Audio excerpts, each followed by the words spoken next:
آله الطيبين الطاهرين. Respected brothers, respected sisters, Assalamu alaikum wa rahmatullahi wa barakatuh. We began a discussion 2 nights ago on the topic of hadith and dealing with hadith. And we briefly spoke about the different approaches and different levels and stages of how we deal with the world of hadith. And we said that there are instances where we hand over the hadith to the expert and we have no say in it and we have no authority to deal with it or act according to it without consulting the expert, such as the hadith of fiqh. And we said that there are hadith that we do have room to work with, such as the hadith of akhlaq.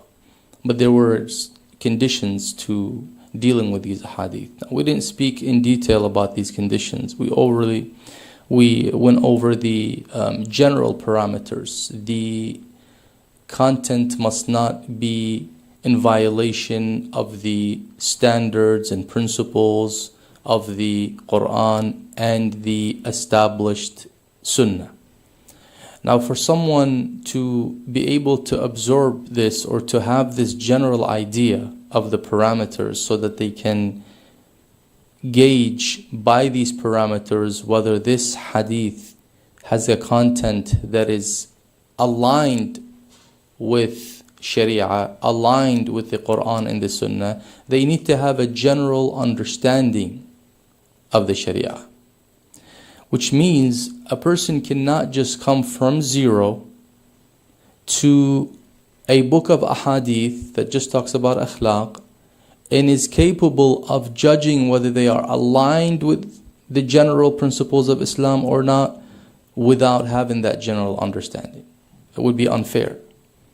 Therefore, the prerequisite to dealing with these ahadith is to have an overview about Islam. What does it mean to have an overview about Islam? Number one, to have a glance at the Islamic moral system. Meaning, there are books that were written by our ulama that talk about akhlaq. Some of them, for example, are brief. Some of them are, encyclopedia. So you choose something that is simple and basic. One of the examples is Akhlaq Ahlul Bayt by Sayyid Mahdi al-Sadr. Akhlaq Ahlul Bayt, the ethics of Ahlul Bayt. This is a book that I believe has been translated to English. There's also Al-Akhlaq fil Quran by Sheikh Nasir Makarim Shirazi. Persian, Arabic, I don't know if they have it in English, 3 volumes. This is where he discusses different themes in akhlaq and he gives the Islamic perspective. When you read these books and now you have understood what is the Islamic perspective on akhlaq in general, this is where you have now set the standards.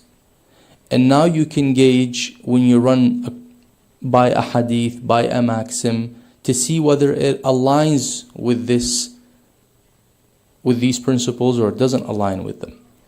So when we say a common layperson is capable of dealing with ahadith al-akhlaq in general, we're saying that with the following conditions. Number one is they have a general overview about the Islamic etiquette or Islamic mannerism or Islamic akhlaq. Add to that, which is even more important, having a general understanding of the Islamic jurisprudence, at least at the level of halal and haram. Now, when you look at the books of fiqh, they discuss all types of details and topics. You're not expected to go through the book of fiqh from cover to cover. What we mean is to focus on the muharramat. Know what is unlawful. In other words, know the list of sins and know a little bit about them. That way, you have a general understanding of what is considered haram in Islam.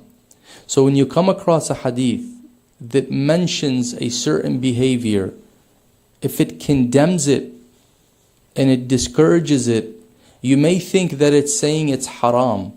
But because you already know what haram is, you are going to assume this is not haram, it's rather a dispraise conduct. Whereas someone who does not have this understanding, the fiqh understanding, right away they assume when the Prophet or the Imam say don't do this, that means it's haram. But the person who has already been acquainted with the haram and halal in terms of knowing what is considered a sin and what is not considered a sin, would understand when they come across these maxims that say, for example, do not do this, stay away from that. They understand that this is not legislating a ruling. Plus, they know that this hadith cannot be relied upon in terms of legislating a ruling without resorting to the faqih. So this requires having that general understanding. What is a good book that I highly, highly recommend for everyone to consider? I myself read it years ago in Arabic. I loved it. It is called Al-Dhunub al-Kabira by Ayatollah Sayyid Abdul Hussein Dastaghaib, the martyr Abdul Hussein Dastaghaib. He's an Iranian faqih who was killed while he was praying, and that was sometime in the 80s after the revolution. And Dastaghaib, Radwanullahi ta'ala alayh, had this book in 2 volumes. And alhamdulillah, by the grace of Allah, it was translated fully to English. And it was called The Great Sins. The Great Sins. In this book, what he does is he discusses over 50 sins. Over 50. And he categorizes them. And every sin he talks about the ayat, the ahadith, and the jurisprudence. Because he's a faqih himself. He doesn't just list the verses or list the ahadith and talk a little bit. No, he mentions different discussions. And in this book, when a person reads it carefully from cover to cover, they will have a very good understanding of the parameters in Sharia about what sin is and what is considered a sinful act. And with that, they will be acquainted with hundreds of ahadith and ayat that revolve around akhlaq and that revolve around sin. And therefore, this will allow them and enable them to have the capability to gauge some of the ahadith that they run across.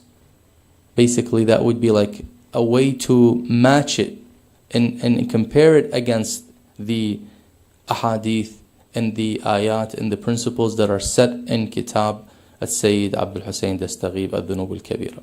So by having the understanding of Al-Dhunub al-Kabira, by having the understanding of Akhlaq Ahlul Bayt, by having the understanding of the book of Sheikh Makarim, which is the Al-Akhlaq fil Quran, then a person is able to gather a very general understanding of Islam. Where now when they read a hadith and they feel that it is not aligned with these principles, they have now some form of expertise to an extent to deal with it. Of course, we said that doesn't qualify us to reject the hadith. We have to remind ourselves of this. Just because the hadith appears to be not in line, all you have to do is put it to the side, but not reject it. Not say there's no way the Imam said this, because that's that's attributing to the Imam that there's no way he would say something like that without knowledge. Just like how accepting without knowledge is not permissible in Islam, rejecting without knowledge is also not permissible in Islam. Just like saying this is not proven to be the words of the Imam, but it could be the words of the Imam. I don't know. You have to place it in the category of the unconfirmed. We keep it to the side, we respect it because it could be said by the Imam alayhi salam. Now for those who are too keen on reading a hadith that are authentic in terms of their chain, what do? Is there a way to find a book that gives you the hadith that are all authentic? Our brothers from the other school have what's called Sahih al-Bukhari, Sahih Muslim, Sunan Abi Dawud, Ibn Majah, At-Tirmidhi, Sawan Nasa'i. Fine. We don't have a kitab that is Sahih per se, but some of our ulama, based on the Rijali standards of As-Sayyid al-Khoi, So the reason why we don't have a kitab that is all sahih, it's a good question. Why is it that we don't have a book that encompasses all the sahih ahadith? That is because ulama differ in how they authenticate. It means that every alim has to have their own book of authenticated ahadith.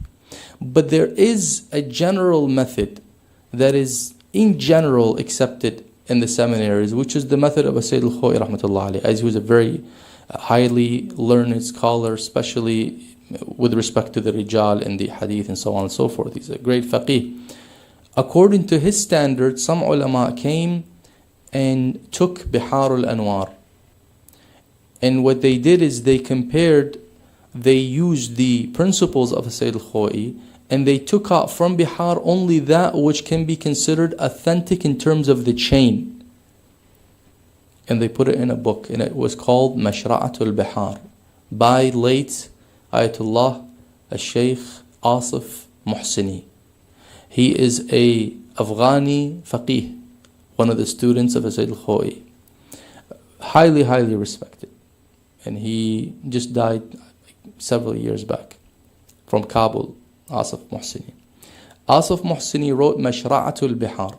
Mashra'a is the place where you get water from. So Mashra'a as in like the pure selections of Bihar. And it was about 3 volumes out of the almost 100 volumes, 3 volumes. But that doesn't mean that all the other volumes and all the other hadith are fabricated. No, but he cannot prove their authenticity in terms of the chain. He can only prove this much. Somebody else can come, another alim, could probably come out with 20 volumes because their principles of authentication differ. So we have to keep this in mind. Another book that he worked on was called Mu'jam al-Ahadith al-Mu'tabara. Mu'jam means the Mu'jam is when a book is based on the letters. Is it in English? I think I don't want to use the word encyclopedia. Maybe encyclopedia, maybe some type of alphabetical order. His Mu'jam was about 8 volumes. In these 8 volumes, he gathered what is considered authentic in terms of the chain from also the ahadith of Bihar. And some of the ahadith from Al-Kafi, that's included. So for those who are keen on chain, they have that option. The problem is that this option will deprive them of the rest of the ahadith that address a specific topic which they will not find in that book. I'll give you an example. When you come to a chapter that talks about, for example, let's say it talks about greed, tama. Greed.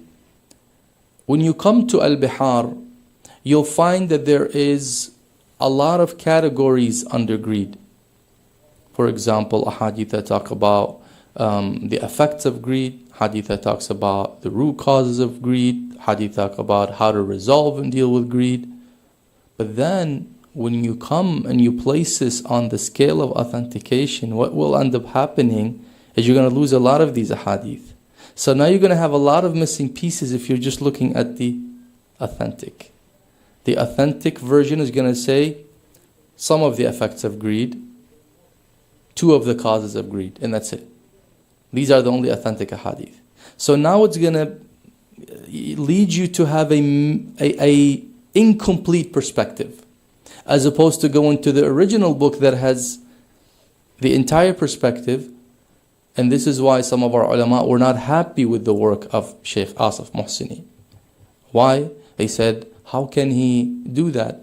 This is, not something, this is unprecedented in our Shia way of dealing with ahadith.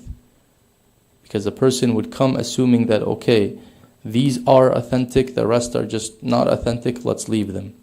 And this is where a lot of people go wrong. Just because it's not authentic, it doesn't mean you leave it. You can still benefit from it because it's possible that it had been said by the Ma'soom.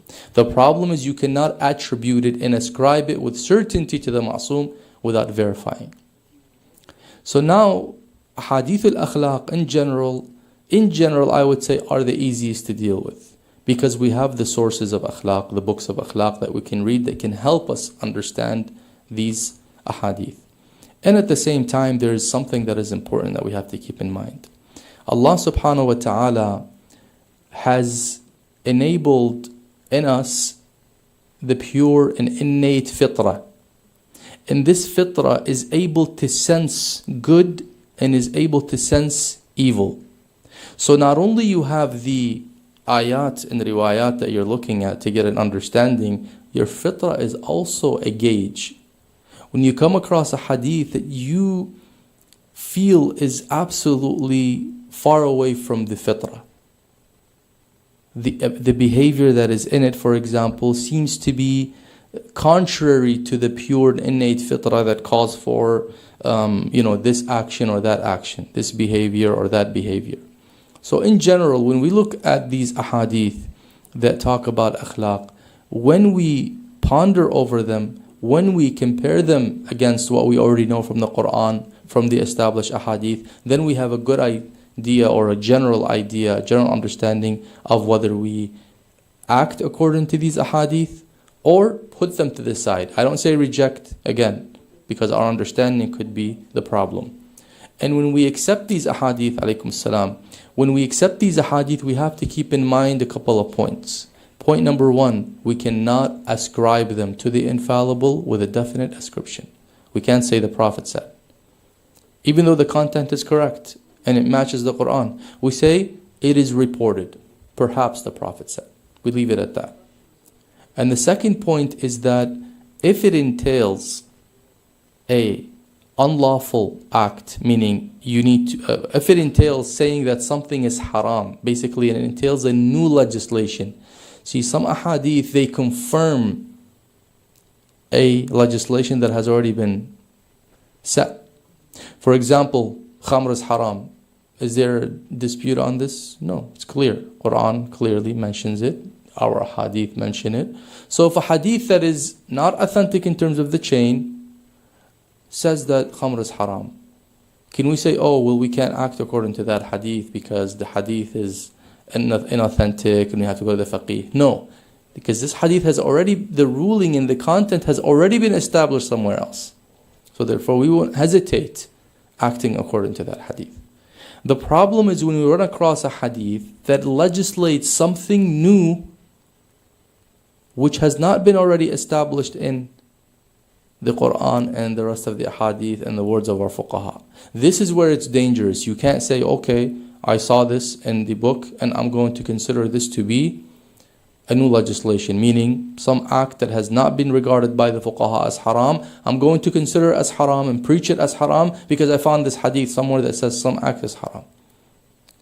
Well, first of all, we said haram and halal have to be handed over to the faqih. They can't be handed over to us. But if it has already been established to be halal or established to be haram and someone comes and uses that hadith to support it, there's no problem. Without ascribing it to the ma'soom with a definite ascription. That is key. Without saying the ma'soom said. Saying the ma'soom has been reported to have said. It is narrated, and always best thing is to mention the source. Because today on social media we have a huge problem. We have a lot of postings without any source. And it's hard to verify. Why? Because number one, they translate the hadith to English. Now how can you verify the English if you don't know the Arabic translation of it so you can run it by the search website that have the search engine? And the way it's translated sometimes is not even accurate for you to translate it back so that you can check it.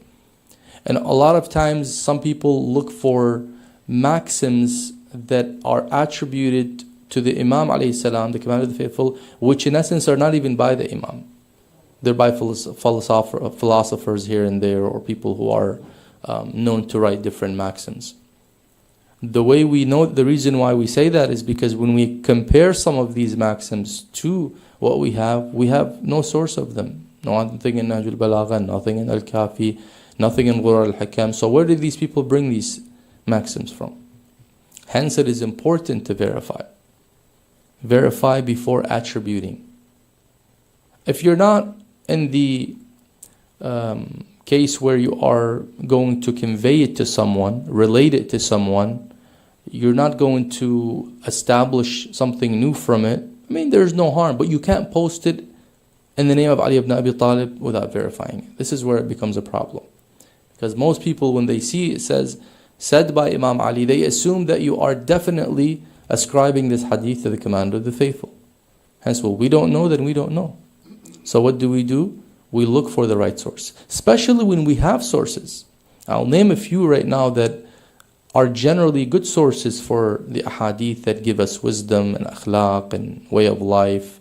Talk about our aqa'id that have already been established. Tuhaf al-Uqul, number one. Tuhaf al-Uqul, written in the 6th Hijri century by Ibn Shu'b al-Harrani.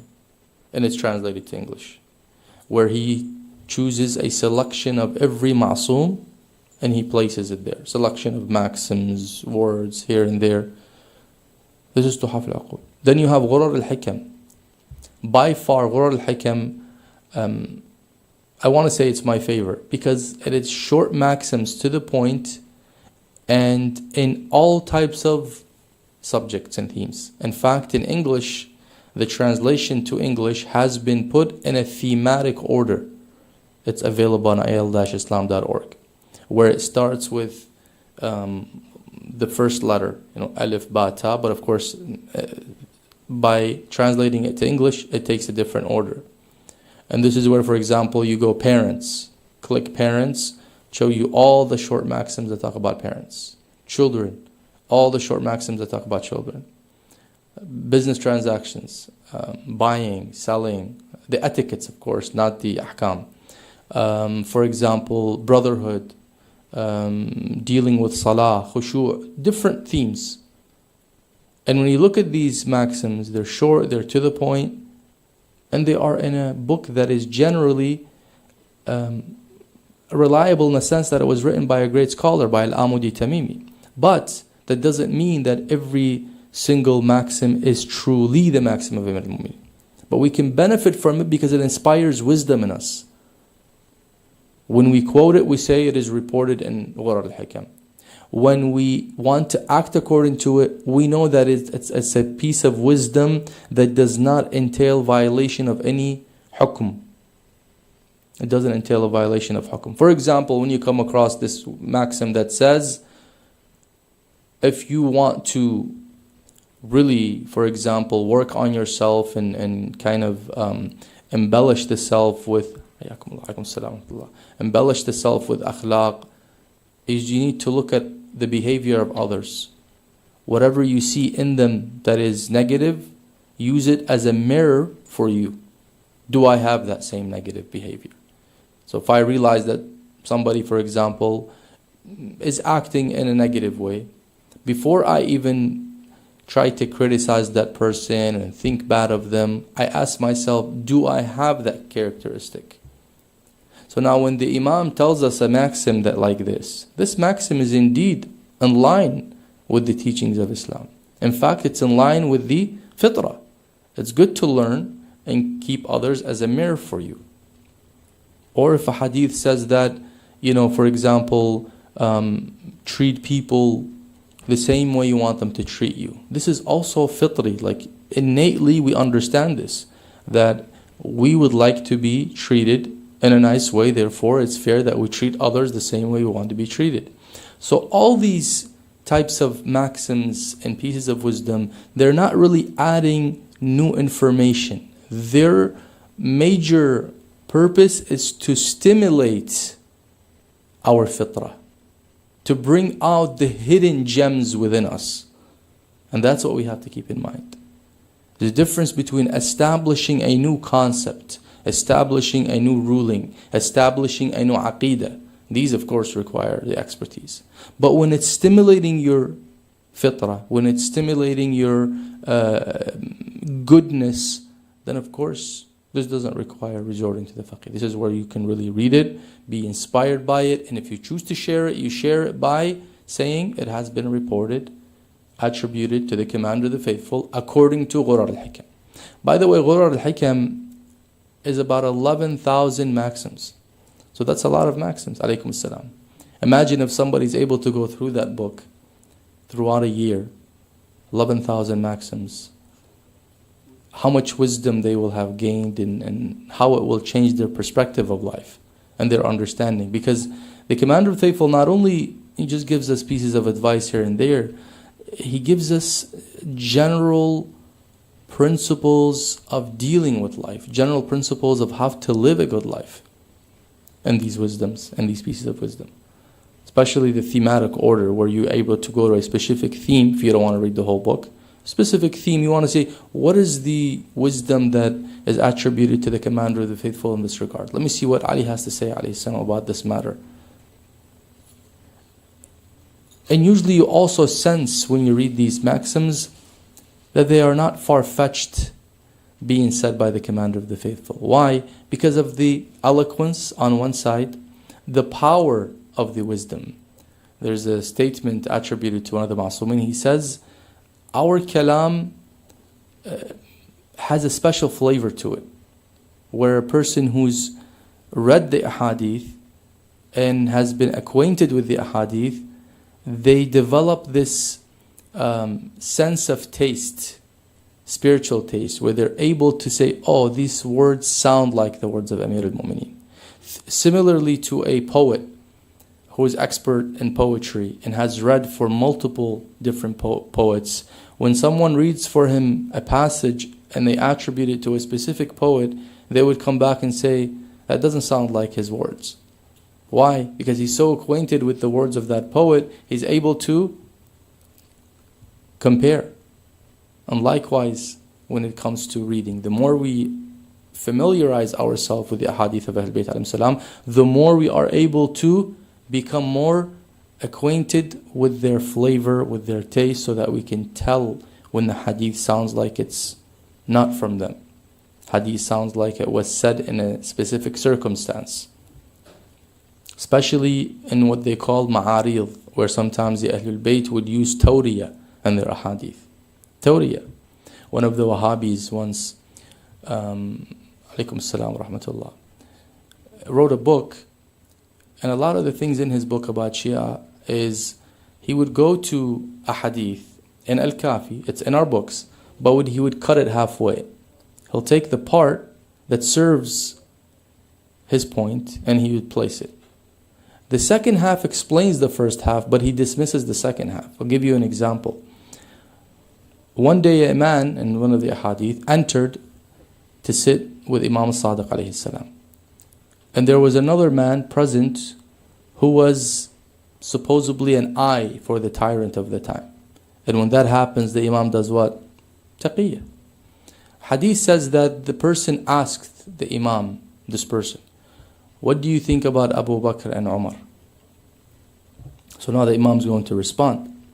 Imam said, the word he used, he said, عادلان قاسطان كان على الحق ورحمة الله عليهما. Adilan means both were just. Qasitan, both were, another word for justice is qist. And then he says, Kana ala al-haq, they were over the haq. Because ala can mean over something or against something. Wa alayhima rahmatullah. And Allah's rahmah be upon them. So now this Shi'i that was sitting was kind of astonished. Like, what is this? As soon as this person left, he right away said to Imam, explain to me what you just said. He said, yes. Imaman, not Adilan, Imaman Qasitan, Imaman. He says, how can you call them Imams, Imaman? He says, yes, Allah subhanahu wa ta'ala says, وَجَعَلْنَاهُمْ أَئِمَّةً يَهْدُونَ إِلَى النَّارِ. We have made them A'imma that lead to hellfire. They are A'imma of Nar. I didn't say A'imma of Jannah, Imaman. Qasitan, he says, Qasit can mean Adil, but in the Quran it has also been used to indicate the deviance. وَإِنَّ جَهَنَّمَ كَانَتْ لِلْقَاسِطِينَ something, I can't remember the verse. So it has to do with people of Jahannam. And then he says, Kana ala al-haq. Ala is, if you said, for example, so-and-so is going against so-and-so. He says, al-haq is Ali ibn Abi Talib. And both of them were against Ali ibn Abi Talib. Kana ala al-haq. They were against the haq. Right? And then he said to him, alayhima rahmatullah. He says Rasulullah is rahmatullah, right? وَمَا أَرْسَلْنَاكَ إِلَّا رَحْمَةً لِلْعَالَمِينَ. Rasulullah will be against them on the day of judgment. Alayhima rahmatullah yawm al-qiyamah. Rasulullah, who is the rahmah of Allah, will stand against them and be their opponent on the day of judgment. So now all of this, he took the first part, this Wahhabi, and says, look at how Imam Sadiq talks about our two caliphs. But he dismissed the second half that explains what Imam was meaning. Now what I want to say here is how I want to use this as a shahid or as a point of reference is that sometimes the Imam alayhim salam would use tawriyah. And this means you have to kind of be familiar with tawriyah, where they would use a word that could have a specific indication, but they don't mean that indication, they mean something hidden. And this happened even in the time of Amir al-Mu'mineen, where a man came to the second caliph and he said a few words in front of him, and the second caliph said, this guy is a kafir. How can you say these words? One of the things he said, and I think it was Hudayfa ibn al-Yaman, one of the things he said is, أكره الحق, I hate the truth, and أفر من رحمة الله, I run away from the mercy of Allah, and some other things he mentioned. So the commander of the faithful said, no, before you consider him a kafir, let's ask him what he meant. He says, what do you mean when you said أكره الحق? He says, al-mawtu haq, death is haq, right? I don't like to die, so I said أكره الحق. And then he says, what do you mean you run away from the mercy of Allah? He says, when it rains, isn't the rain a mercy of Allah? He says, yes. He says, when it rains, I run away from the rain. I go hide. So he says, أهرب من رحمة الله. So, in other words, those who take the statements literally without going and finding the other possible meanings and indications will end up saying, oh, so-and-so is a deviant, so-and-so is a kafir. That is why the Arabic language, number one, is deep. It can be used in different ways. And the A'imma alayhim salam are known for their eloquence. And they are known for using statements that can be understood in different ways. This person that was asked, how many are al-Khulafa al-Rashidun? And he was in the state of taqiyya. Well, what did the other school say? 4. What do we say? 12. Right? 12 a'imma, 12 khulafa. He said 4. Now the person that was there understood that he's emphasizing the 4. But he's intending that 4 plus 4 plus 4. This requires that sense of knowing how to. Or for example, when they were asking about certain khulafa, right? You know how they claim that Uthman was married to the 2 daughters of Rasulullah.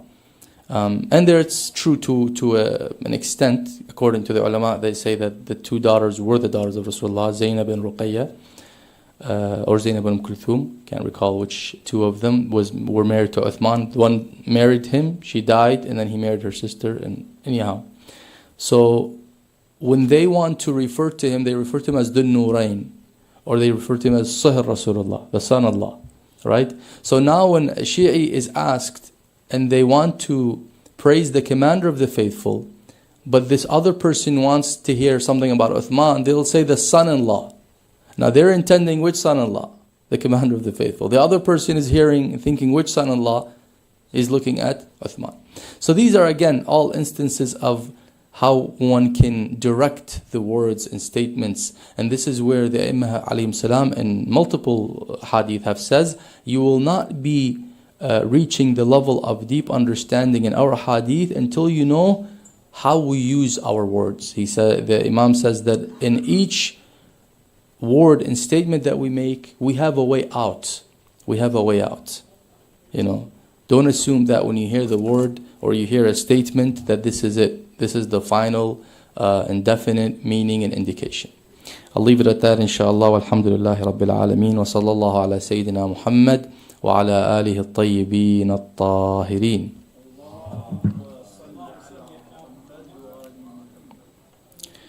questions, inshallah, from our respected sisters, respected brothers. We can have the microphone, inshallah.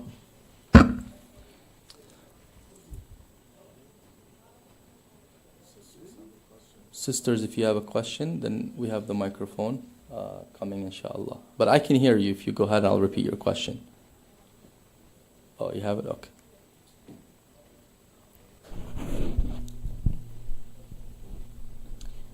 I just wanted to clarify, in terms of dealing with, not necessarily a hadith, but in terms of culture, there's a lot of things that we ascribe to Islam or to hadith maybe, about things that you should or should not do. They're kind of random sometimes. Very good. How do you deal with those? Very good. Whenever something is said to be should do or should not do, first we have to identify what is should here. Are they saying should as in you must do, or they're saying it's mustahab to do, or they're saying it's culturally a good thing to do? Which one are they saying? Because we sometimes mix between the three. We have wajib, obligatory. We have mustahab, recommended. And we have that which is culturally considered to be a good practice. Culturally. And this varies. You know how some people, for instance, whenever somebody moves next to their house in their neighborhood, they would go and cook them a meal and deliver it in some cultures to them. That's like a form of welcome. Well, do we have a hukm in Islam that says it's mustahab when somebody moves, you give them that? Islam says be nice in general, but these are practices that vary from one culture to the other. Or for example, when somebody, God forbid, wants to, someone wants to console someone who lost their loved one, and they go to their home, are they going to go there and they're going to be dressed in, let's say, pink and red and all the sparkly colors? No, out of respect for the other person, they go in darker clothes, maybe black, to show that they are, solidarity and so on, and to console them. This is also cultural. Islam doesn't say wear this color, don't wear that color. These are cultural. So we have to first understand when someone says this should be done or this should not be done. Should not be done based on what? Is it because it's makruh? If it's makruh, we need the faqih to tell us that it's makruh. We can't just assume it's makruh. Or is it haram? Even more clear. It has to be established in Islam to be haram. Otherwise, no one can just make up their own haram.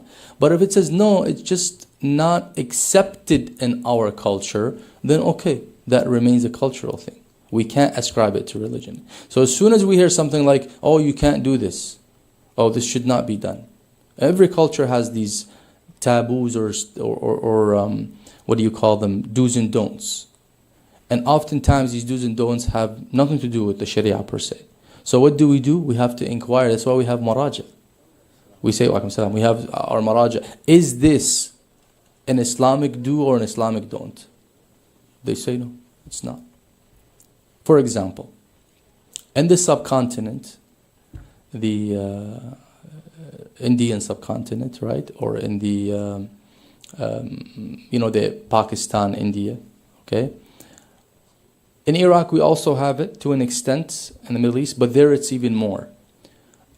A woman who's from the Hashimi clan, Alawiyya, a Sayyida they call her, they say she cannot marry a non-Sayyid. Right? You probably heard of that. She cannot marry a non-Sayyid.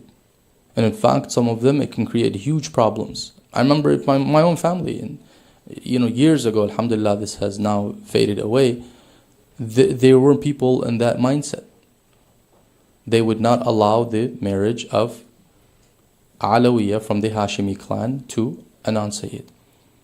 Now you come to ask the fuqaha, is this permissible? Is it haram to marry a Sayyid to a non-Sayyid? They say no, there's nothing wrong with it. Absolutely nothing wrong with it. As long as he's pious, that's all that matters. That's the criterion. It has nothing to do with their ethnic background or their tribe or where they're from and so on and so forth. But then you come to that culture and they'll say, no, you can't do that. You can't based on what? It's just based on their cultural standards. So this is where now we draw the line. We say this is just a cultural practice. Alaykum salam. And a cultural practice is not binding for me. I don't have to implement it. Yes, some practices are binding in the sense that because I want to be part of a community, I play by their rules as long as it doesn't conflict with Islam. If their practice is when they enter a place, they sit on a chair or they don't sit on a chair. Islam doesn't say, oh, this is better than this. They eat with a spoon or they eat with their hand. Islam is not going to get involved in that. That's your choice. But make sure when you eat, you're eating, for example, clean food, halal food. Yeah, that's Islam's take. But how you eat, what kind of plate you use. Yes, Islam has some regulations about the plates. It says the utensils cannot be made out of gold, real gold, or real silver. They have to be not real gold and not real silver. Bottom line. Otherwise, it's not permissible to use them for eating. So these are guidelines that Islam gives. But Islam doesn't say when you eat, you have to sit like this. It may recommend that you sit in a specific way that is healthy for you. But it doesn't give you these stipulations. This becomes more cultural. Some cultures adopt, for example, adopt the idea of having a table to sit around. Others don't have that culture. They love to sit on the floor. Can we say these people are uncivilized and these people are civilized or vice versa? No. This is cultural. So we have to keep that line there. Where is culture and where is religion? Ahsantum. Yes, Brother Hamid.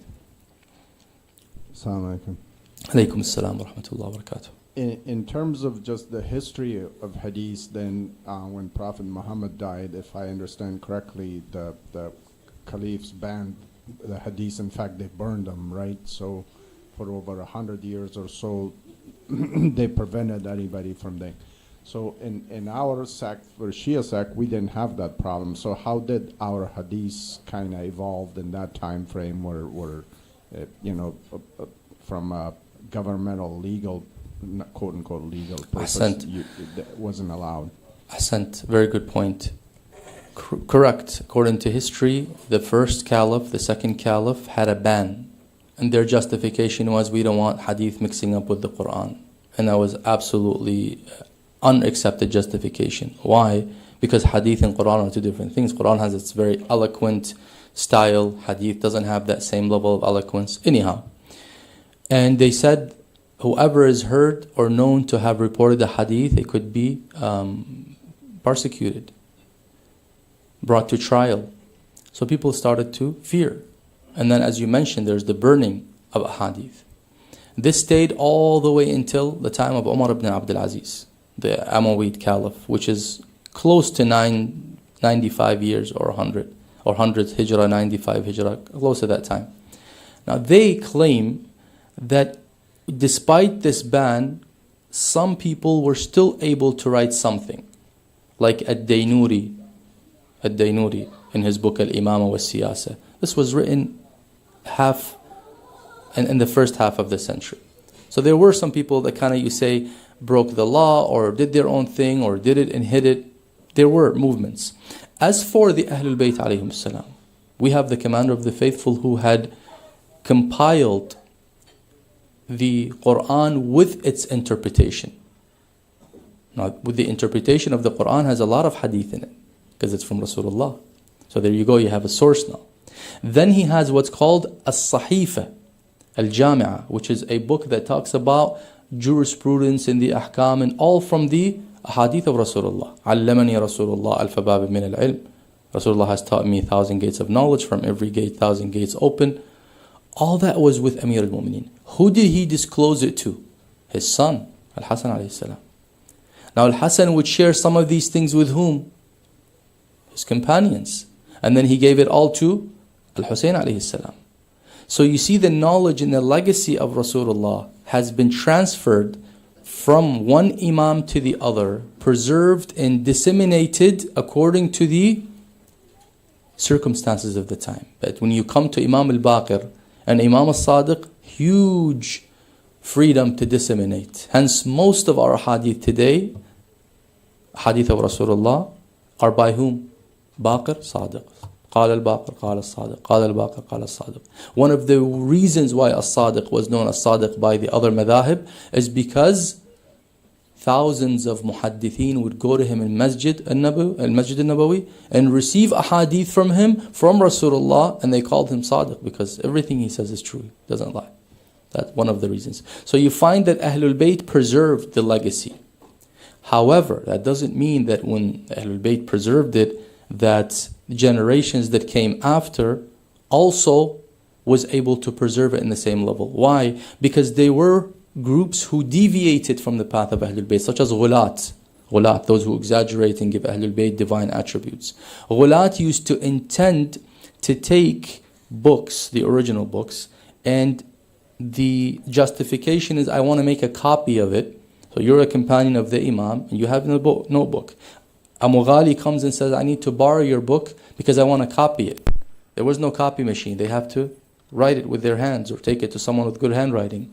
As they write it, they start inserting false ahadith in the copy. Now they attribute the copy to who? To you. You're the companion. I got it from him, I just made a copy. But in reality, I didn't just make a copy. I added my own. And there was no like publications and law of copyrights and nothing like that was there. So now how do people know? This is where the ashab of the Imam were taught by the Imam between time and time. Gather whatever books you have, bring it to the living Imam of the time, and let him look at it. So they would go to Imam Rida, he would look at it and say, move this, move this, move this, this is not from us, this is not from us, keep this. So there was that filtration process throughout the way. Did it reach perfection? That's not what our ulama claim. There would still instances where maybe we missed something here, missed something there, especially in the Ghayb al-Sughra. And then of course al-Ghayb al-Kubra. So now it is not to say that our books are 100% free of error and free of issues. No, there are, but relatively speaking, compared to the school that has suspended and banned writing for about close to 100 years, you're going to have a huge mess. Bukhari says, out of 600,000 hadiths, I was able to verify these. You know how many hadith in his book, Al-Bukhari? If you remove the repetition? Less than 6,000, less than 4,000. 6,000 with repetition, and some of them ma'yudat. But if you remove the i'ada, the repetition, and it boils down to less than 4. So from 600 to 4, that must have been a huge issue then. People are lying and lying and lying, all kinds of fabrications. But again, on our side, alhamdulillah, we can say, because of that ma'soom, continuing one after the other, the filtration process was going well, inshallah. Walhamdulillahi Rabbil Alameen. Al-Fatiha ila amwatikum ma'as salawat.